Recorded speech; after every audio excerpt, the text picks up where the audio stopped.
How do you guys feel about Celebration? Let's first discuss that.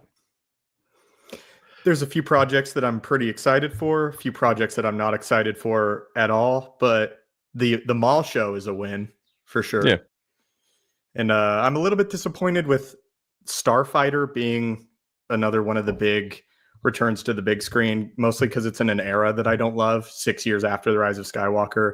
So that was a little bit of a bummer.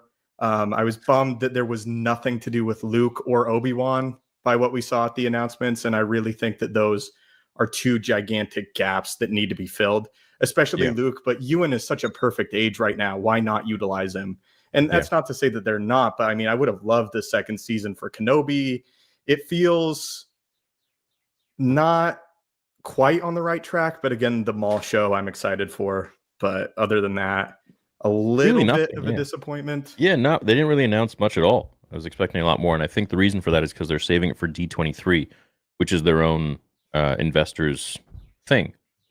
So I feel like a lot of the projects are going to be announced at the end of August. You think it could also be one of the reasons, like they announce all these shows and then they slowly cancel them over time? I get the feeling they're being a lot more reserved with their announcements as well. They don't want to come out of the gate and end up canceling, 70%?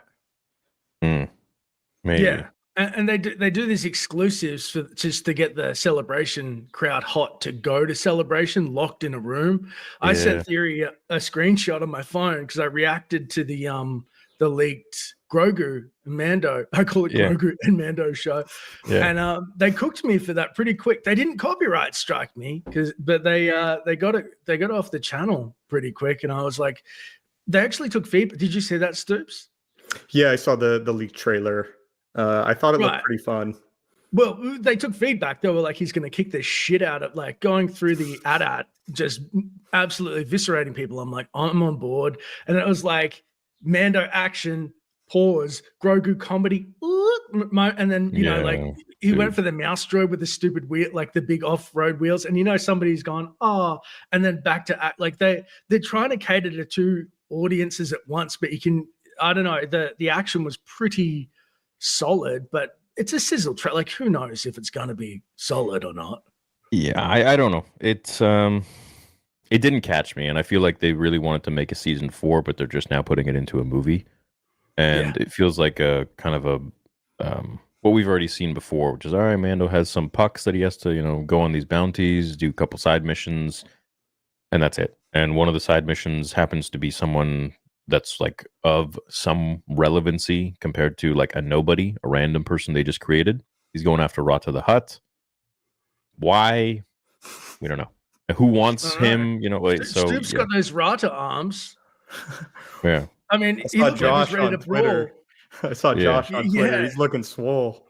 Do you guys think they're going to go back to TV shows with Mando after the film, or do you think this is where they're cutting it? I don't know. They're obviously experimenting.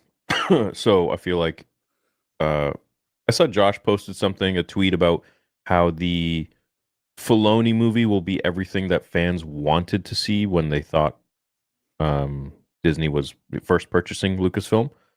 I mean, shit, how many times have we heard that, you know? Yeah, bold. Like, that's should be their tagline.